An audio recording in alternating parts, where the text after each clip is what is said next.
Ils sont jeunes, ils viennent de toute la France, de toutes les formations, et cette crise que nous traversons, ils y font face. Ils sont entrepreneurs, ils ont moins de 30 ans, ils créent de l'emploi. Ce sont les lauréats du prix MoveJ 2020. Aujourd'hui, 6e et dernier épisode de cette série Confidence du MoveJ, je vous propose de découvrir à nouveau 2 exemples de la jeunesse française comme vous ne l'imaginez peut-être pas. Une génération déterminée, une génération engagée, une génération qui se donne les moyens d'être optimiste.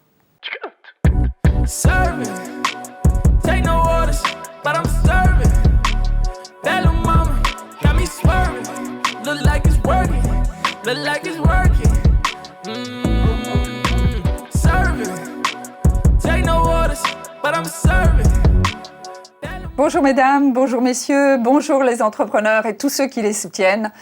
Avec moi tout au long de cette émission aujourd'hui, Sébastien Bencherki, cofondateur de Bubbles, ancien finaliste du prix MoveJ et ancien mentoré, très engagé au sein de la communauté. Bonjour Sébastien. Bonjour Bénédicte. Et bien sûr Dominique Restino, fondateur et président du MoveJ. Bonjour Dominique. Bonjour Bénédicte. Dans cette dernière émission, nous découvrirons à nouveau 2 entreprises lauréates. Elles illustrent chacune 2 caractéristiques des entreprises portées par les jeunes. Les fondateurs qui se lancent pendant leurs études ou juste à la fin de leur formation, et des entreprises qui innovent particulièrement d'un point de vue technologique. Et donc pour cette première partie, nous accueillons Fabienne Chevalier, responsable des marchés professionnels et des TPE à la Société Générale. Bonjour Fabienne. Bonjour Bénédicte. Et Clément Houllier, cofondateur de AOM. Exactement. Lauréat de la mention Innovation technologique. Bravo déjà. Bonjour, merci. Clément. Et donc Sébastien, on commence tout de suite par toi, c'est à toi. Présente-nous Clément et AOM. Clément, je pense a réussi un pari extraordinaire qui est de créer un nouveau rituel dans le bureau. On avait tous le rituel du café et Clément, grâce à AOM et grâce à cette technologie extraordinaire, a réussi à créer du coup le rituel du nettoyage du verre de café. Donc je te laisse du coup Clément présenter un peu ces... Ouais, alors c'est sûr que je serais très heureux si on arrive à créer ce beau rituel.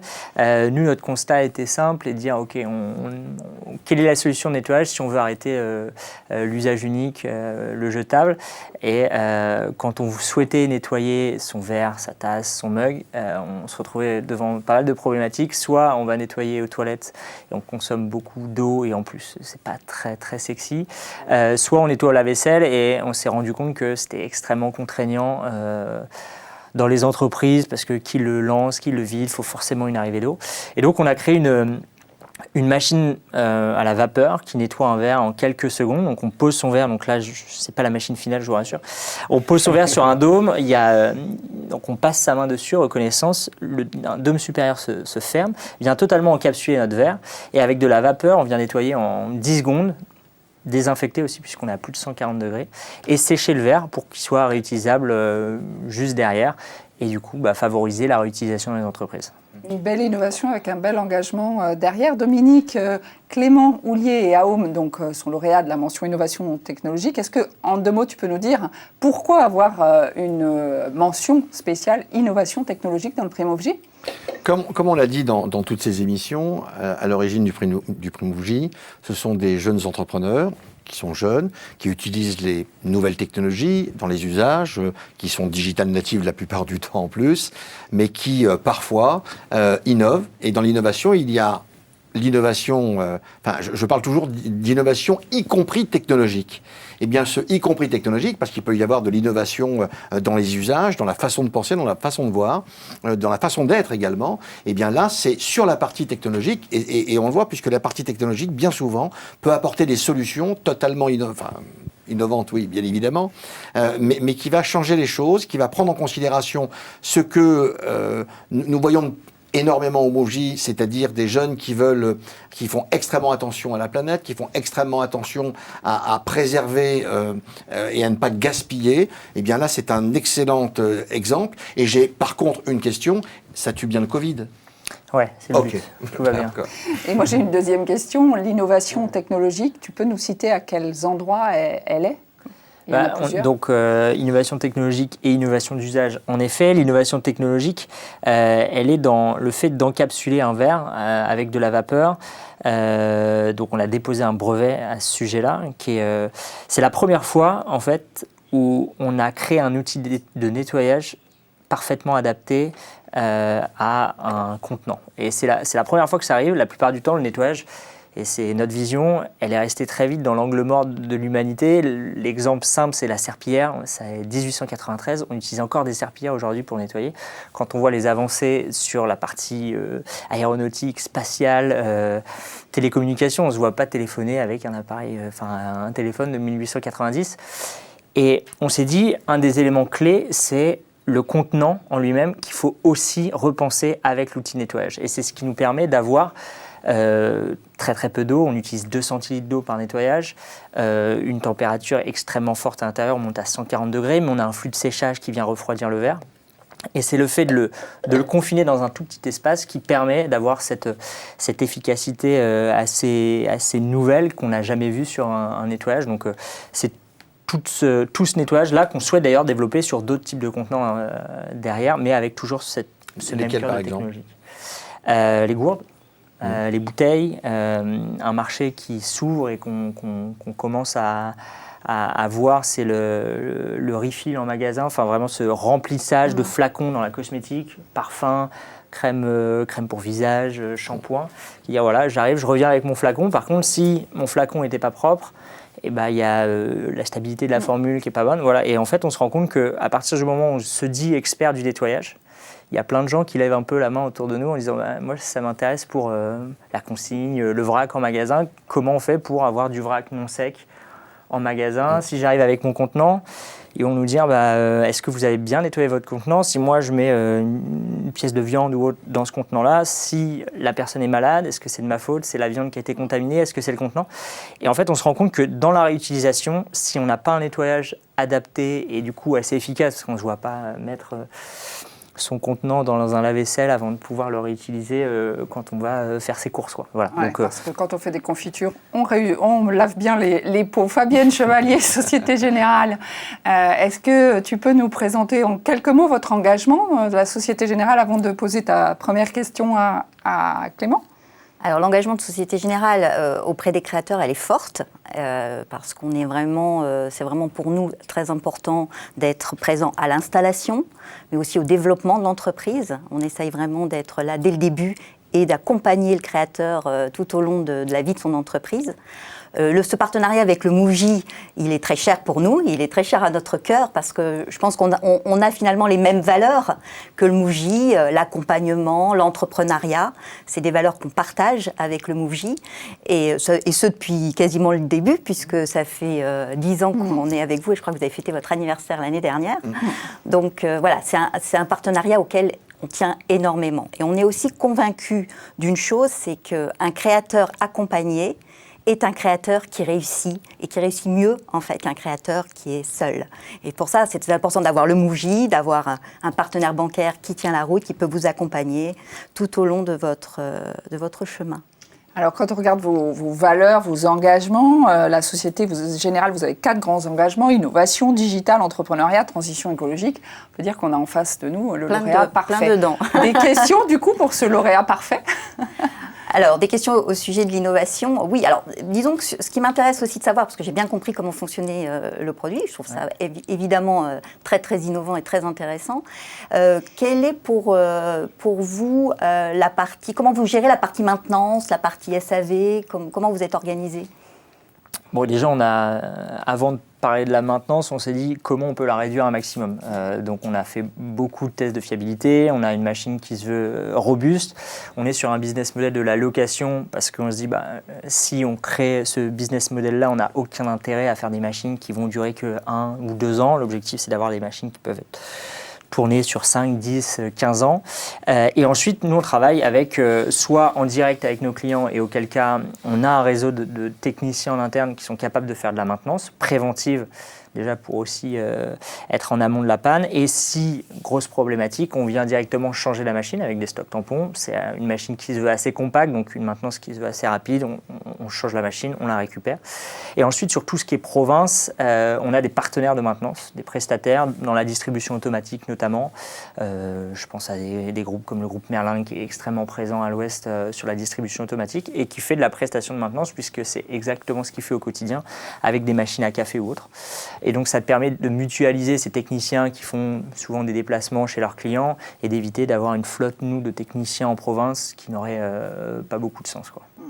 Dans ce que tu nous décris, on sent que le terrain, c'est important, il ne faut rien lâcher, il faut être là, il faut s'engager. Alors, j'aimerais qu'on rebondisse sur ce thème de l'engagement. Sébastien Bencherki, tu as porté, entre autres, la campagne sur l'engagement des 10 ans du MoveJ. Donc, l'engagement, tu sais ce que c'est.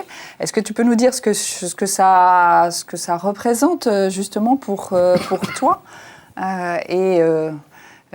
comment peut-être ensuite Clément pourrait poursuivre dans cette veine de l'engagement qui est celle des jeunes que nous portons? Bien sûr. Je pense que l'engagement, on peut le résumer en deux parties. La première, c'est d'expliquer à tous les jeunes, à tout le monde, qu'on peut entreprendre, qu'on peut créer de la valeur et qu'il y a pas mal de... On a tendance à se dire l'entrepreneuriat c'est compliqué, est-ce que je vais y arriver, est-ce que je vais réussir à quitter mon confort, etc.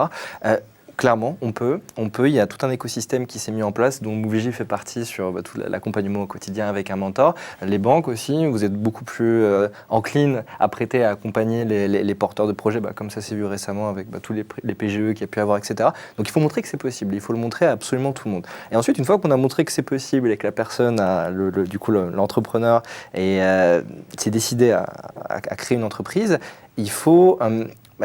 l'accompagner. Et je pense que le MoveJ, à travers tous les événements qu'on peut être amené à faire, à travers tout l'accompagnement que vous pouvez mettre en œuvre, pour permettre aux jeunes d'éviter les erreurs, pour permettre aux jeunes de parler à quelqu'un d'expérimenté qui va pouvoir le coacher, je trouve que c'est un bel engagement. Et j'ai été fier pour le coup de soutenir cet engagement. Et c'est top. Donc il y a une question d'exemplarité. L'exemplarité, comment tu comptes la porter justement dans la communauté MoveJ? On a, je pense, à travers le produit, un produit qui se veut dans l'air du temps, exemplaire, qui va, à mon sens, dans le sens de l'histoire. Mais si on fait que ça et que derrière, on n'est absolument pas exemplaire, ça serait d'une part contre notre ADN. Et puis, je suis persuadé qu'une entreprise, c'est des gens, c'est des talents, et que pour les recruter, les faire venir à nous, il faut aussi, je pense qu'on ait une ligne de conduite qui soit extrêmement claire et qui soit juste sur toute la ligne. Donc, il y a pas mal de choses qui se font sur les boîtes Bicorp, sur les boîtes ESUS. Donc, c'est des choses sur lesquelles on est en train de s'ouvrir, nous, même si on est une très jeune entreprise. Donc, être labellisé Bicorp quand on a 5 salariés, c'est encore assez jeune, même si, en tout cas, on est en train d'adopter cette démarche. Et puis, d'avoir une exemplarité sur tous les sujets, sur les déplacements, comment on favorise au sein de notre entreprise, comment on réduit nous-mêmes nos déchets chez nous. Enfin, voilà, il y a tous ces sujets-là qu'on a déjà pris en compte. Et je pense qui est déjà pris en compte dans beaucoup d'entreprises et qu'on se doit, nous, d'être exemplaires sur ces sujets. Fabienne, une dernière question pour nous ouvrir sur l'avenir de AOM? Oui, alors moi, ce qui m'intéresse aussi de savoir, c'est, on traverse une crise qui est importante. Quels sont les ajustements que vous avez faits par rapport au départ, quand vous avez eu l'idée, que vous avez commencé à construire votre idée de business? Forcément, il y a un paramètre qui est intervenu qui n'était pas prévu. Comment vous vous êtes ajusté? Quelle agilité vous avez démontré? Et comment vous allez vous adapter à ce nouveau contexte? C'est sûr qu'on a la chance, entre guillemets, d'être une jeune entreprise, donc extrêmement agile. On a vécu le confinement assez positivement, je pense. On a tous été à distance et c'était un bon point. Ce qui est intéressant avec la situation qu'on est en train de vivre, c'est qu'on a vu aussi les changements d'état d'esprit des clients qu'on a pu rencontrer. À l'époque, on parlait de désinfection. Il y a 1 an, quand j'allais voir des clients et que je parlais de désinfection, ça résonnait pas réellement, quoi. Ok, le nettoyage extrêmement rapide, c'est top, Changer, mais ça. est-ce que on n'est pas presque sur de la surqualité avec de la désinfection? Et aujourd'hui, c'est juste quelque chose qui est prioritaire et qui nous permet notamment d'aller chercher peut-être d'autres clients qui étaient sur du lave-vaisselle, mais ils se disent, bon, le lave-vaisselle, qui le remplit, qui le vide? Est-ce que la personne qui l'a vidé, qui avait ses mains dessus, elle avait le Covid? Bon, Clément, je Voilà. crois que c'est toi qui nous as envoyé le virus. Parce que Ça- c'est cet C'est quoi le avenir prix que de la tu machine voyais. en location? C'est en location. Ouais, on est à 180 € par mois, avec les verres compris. Et ce qui est intéressant, c'est sur le coût d'utilisation, on arrive à être aujourd'hui assez compétitif par rapport à un gobelet jetable en carton. On est sur 3-4 centimes d'utilisation en moyenne. Bon, la Société Générale, vous savez ce qu'il vous reste à faire. Un petit test avec Et les on- machines. Merci On achète tout beaucoup. de suite. Bravo en tout cas. Merci Clément. beaucoup, un Félicitations. grand bravo à toi Clément, à tes associés, à Home. Merci Fabienne Chevalier et on revient tout de suite pour la deuxième partie de cette émission. Serving. Take no orders, but I'm serving. Et nous poursuivons notre émission, toujours en compagnie de Dominique Restineau et Sébastien Bencherki, ancien finaliste du prix Mouv'J, très engagé dans la communauté. Et pour cette deuxième partie, nous accueillons Carole Cuche, directrice innovation du groupe La Poste. Bonjour Carole. La Poste, grand partenaire du Mouv'J. Et nous accueillons donc Capucine Epagno. Bonjour Capucine, lauréate de la mention étudiant entrepreneur. Bravo Capucine. Et Sébastien, si tu nous présentais Capucine. Avec plaisir. Pendant le confinement, on s'est livré à tout un tas d'expériences et moi j'ai goûté un gâteau au chocolat à l'avocat. Et je me suis dit que ça pouvait être sympa pour le coup d'avoir des fruits, des légumes dans ses goûters, dans ses petits déjeuners. Et du coup j'ai découvert ton entreprise et du coup tu m'as fait rêver. Alors il faut que tu fasses rêver tous les spectateurs. Donc Capucine, raconte-nous. Vas-y. Raconte-nous tes gâteaux.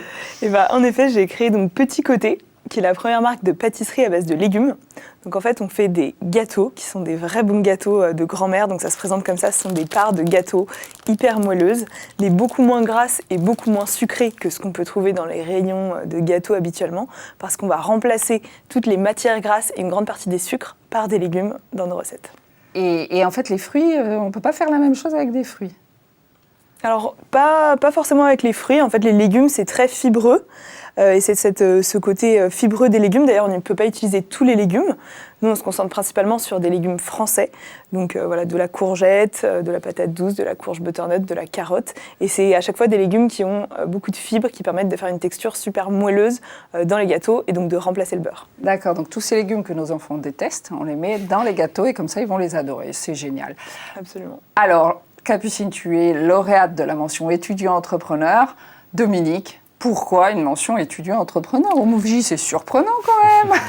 Mais j'ai envie de dire, je crois que la mention étudiant-entrepreneur, c'est la moitié, au moins, une grande partie de l'ADN du Mouv'J et du prix Mouv'J, puisque nous avons rappelé durant toutes ces émissions que pourquoi le Mouv'J? Parce que la première ressource naturelle d'un pays, c'est sa jeune génération, et qu'on peut créer ou reprendre une entreprise pendant ou dès la fin de ses études. Eh bien, de le penser, c'est bien.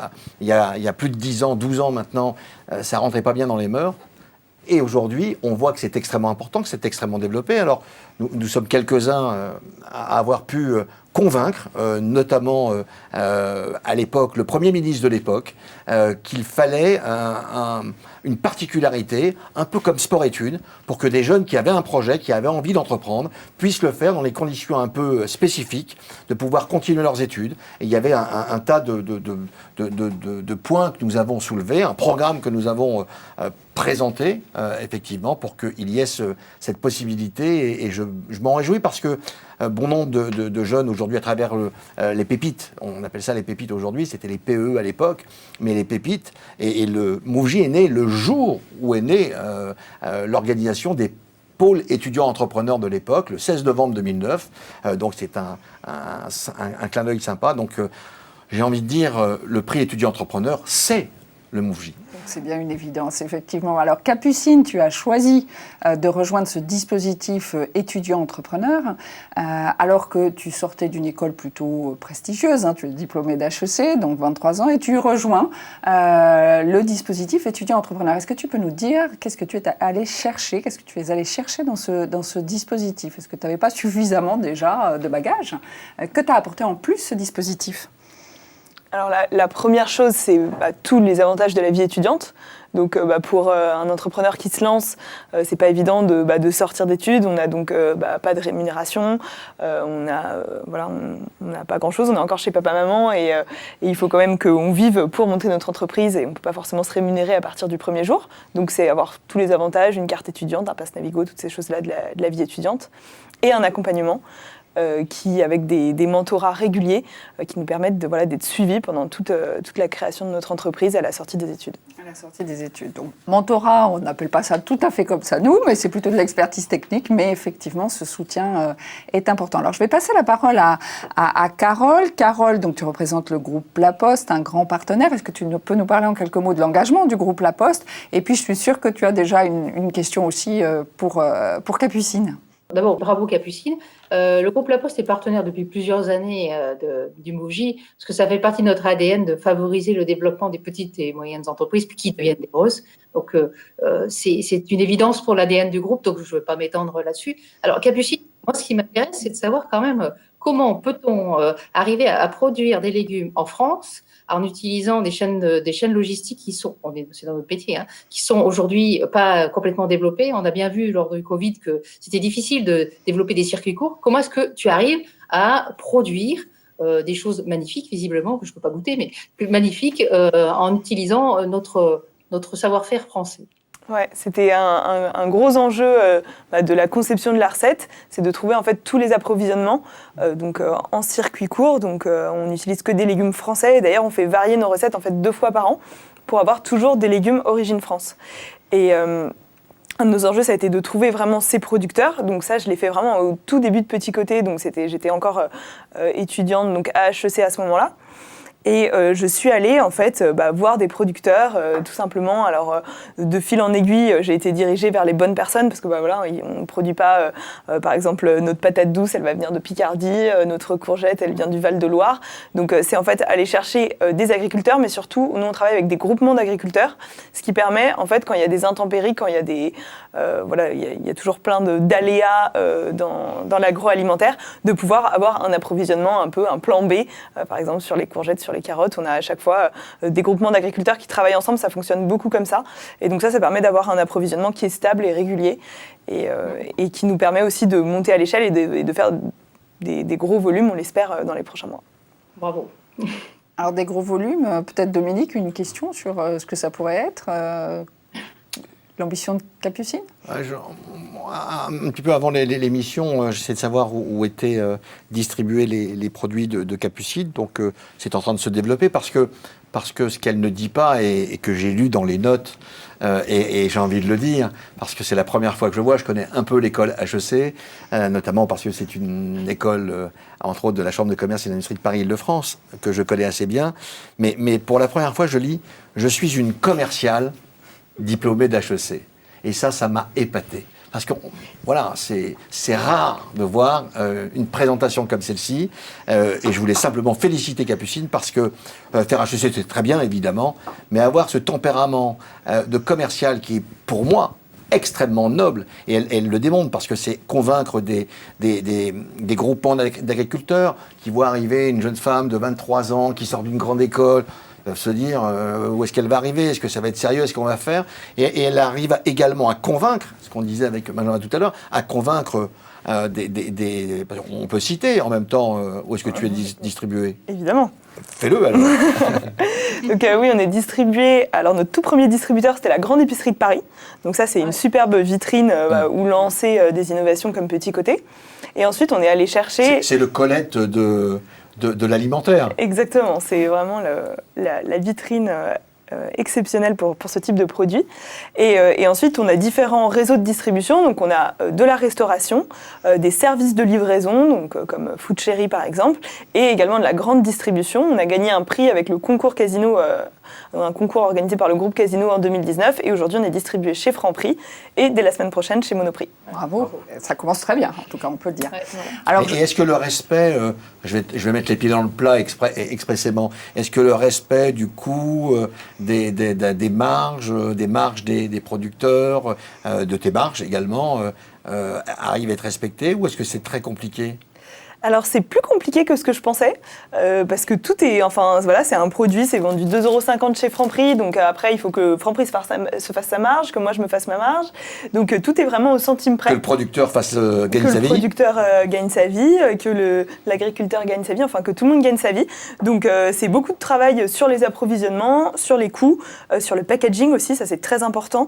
En ce moment on passe là, la semaine prochaine on va distribuer donc un produit en packaging compostable à la grande épicerie de Paris. Donc on veut innover vraiment et aller vers des produits de plus en plus durables, tout en ayant des coûts abordables et du coup un prix accessible. Mais la bonne nouvelle, c'est que les consommateurs aujourd'hui sont quand même prêts à mettre plus pour par exemple un packaging compostable. Là on va l'évaluer du coup avec notre sortie de notre packaging à la grande épicerie la semaine prochaine, mais ce sera les distributeurs sont prêts à mettre 20-30 centimes de plus pour avoir pour ne pas jeter du plastique dans la nature. Donc ça c'est quand même une bonne nouvelle. En tout cas, on vous le disait, les entrepreneurs Mouv'J sont des entrepreneurs engagés. Alors du coup, je me retourne vers Sébastien. Sébastien, c'est toi qui portes aujourd'hui dans cette émission l'engagement des jeunes qui sont dans la communauté, une communauté qui est active. Est-ce que tu peux nous donner un exemple de ce que tu as pu vivre dans la communauté ? Avec plaisir. Le Mouv'J, c'est bien évidemment le Grand Prix, qui est la messe annuelle, qui regroupe des centaines, voire même, je pense, des milliers de personnes avec un show cette sympa. année, on est là, mais ils sont tous derrière leur ordinateur. Tout Ils le nous monde regardent. Vous êtes là, des milliers, dites-le nous. Téléphone. C'est ça, ou téléphone, voilà, tous les moyens sont bons. Donc il y a cette grande messe. Et puis, le Mouv'J, c'est vraiment c'est des entrepreneurs avec des profils qui sont extrêmement différents dans l'agroalimentaire, dans la technologie, dans tous les secteurs d'activité. Et alors, comment tu les rencontres ? Dans des after-work. Des apéros. Des apéros, dans des apéros, les événements que vous pouvez être amenés à faire. Vous nous présentez aussi du coup, à vos partenaires. Et ça peut être sympa de rencontrer le groupe La Poste, ça peut être sympa de rencontrer des banques, des logiciels comptables. Vous nous mettez en relation avec vraiment beaucoup de monde. Et ça qui est sympa avec le Mouv'J, c'est que c'est vraiment ce côté communauté. Tout le monde a sa place et c'est tout le temps des rencontres qui sont très intéressantes et enrichissantes. Justement, Carole, le local, la proximité, quand j'entends aussi le projet de Capucine, comment tu réagis, toi, face à ça ? En simplifiant, je dirais qu'elle arrive à faire manger des légumes effectivement de proximité, des produits par des agriculteurs de proximité et pouvoir approvisionner des grandes surfaces, des grands distributeurs pour rendre accessible tout ça. Moi, je veux dire que c'est une performance extraordinaire. Bravo Capucine. Moi, Capucine, maintenant, la question que j'aimerais lui poser, c'est elle a commencé à attaquer le marché français avec quelques grands distributeurs et bravo d'avoir réussi à rentrer dans le groupe Casino. Pour toi, ton prochain deal, c'est quoi ?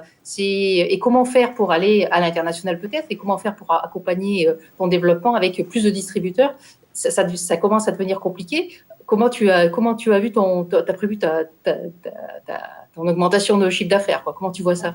Alors, en effet, on va se concentrer sur des enseignes comme le groupe Casino ou comme le groupe Carrefour, donc sur de la grande distribution. Donc ça, l'objectif, c'est que à horizon 3-5 ans, ce soit 70% de notre chiffre d'affaires. Et on a 30% qui restent sur de la restauration, des services de livraison, de la distribution dans les transports, à bord des trains, des avions, dans les gares, les aéroports. Et nous, notre objectif, c'est de se positionner comme une marque forte sur ce rayon snacking. En fait, on est à côté, par exemple, des sandwichs, des salades en supermarché. Et aujourd'hui, l'offre, en fait, dans ce rayon, elle est un peu binaire. Par exemple, sur les desserts, on a soit le choix entre un gros cookie hyper gras, qui nous donne envie, mais qui est une catastrophe nutritionnelle, ou bien la salade de fruits qui est pas du tout gourmande. Et nous, notre objectif, c'est de se développer dans tout ce rayon avec plusieurs produits, d'abord dans le sucré, puis dans le salé, pour devenir en fait la marque de référence du snacking à la fois gourmand et sain sur tout ce rayon snacking. Donc c'est beaucoup de grandes distributions mais de proximité, parce qu'on va être dans le snacking, un peu de restauration et de livraison. Dominique, une dernière...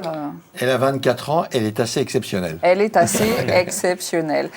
Donc encore une fois, on arrive à la fin de cette émission. On ne peut que te féliciter, Capucine. Et moi, je te souhaite de devenir un rôle modèle féminin. On en a besoin. Donc vas-y, on compte sur ta réussite et on compte sur toi.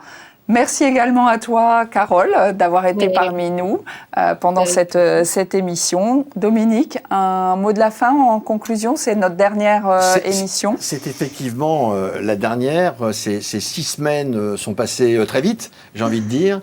Ces 7 championnes, champions, jeunes entrepreneurs de moins de 30 ans qui innovent, qui font en sorte, on a vu des cas tellement différents, en même temps complémentaires, mais absolument géniaux.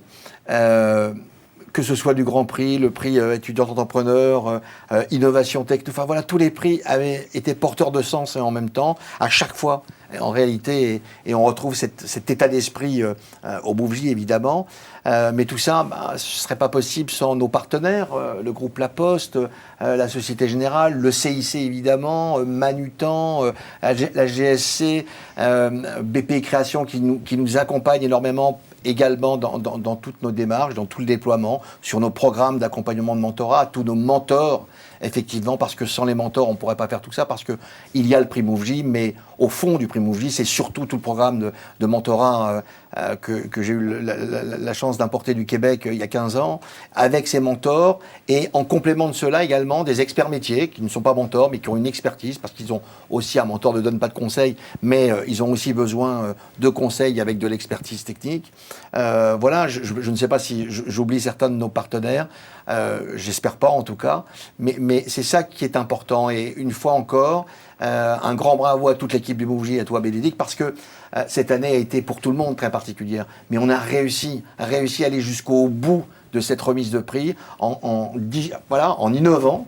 On a totalement dématérialisé, on a fait ces émissions où d'un problème, on a essayé de répondre à des difficultés que nous avions. On a toujours envie de savoir, mais ce temps un peu et ces émissions, ces 5 émissions derrière, en confidence, en toute confidence, aujourd'hui avec Capucine, pour essayer de comprendre, pour toucher un peu plus, comprendre sa démarche, ce qu'elle fait, comme les autres. Et donc un grand merci aux mentors, aux experts métiers, à nos partenaires, aux entrepreneurs de nos partenaires. Un grand merci à tout le monde et Voilà. à Sébastien aussi Et à d'avoir été Sébastien, voilà. parmi nous Avec plaisir. aujourd'hui. C'est la fin. C'était un plaisir vraiment d'être avec vous tout au long de ces 6 semaines. Donc retrouvez, partagez toute la série Confidence pour donner envie, pour soutenir ces jeunes qui ont envie d'oser, qui ont l'audace, qui ont toutes les capacités pour réussir à créer, à développer une entreprise et remettre dans notre magnifique France toute la dynamique économique dont elle a besoin pour se relever de ce traumatisme que nous venons de subir. Merci à tous et à très bientôt, j'espère, pour une prochaine émission. Serving. Take no orders, but I'm serving. That little mama got me swerving. Look like it's working. Look like it's working.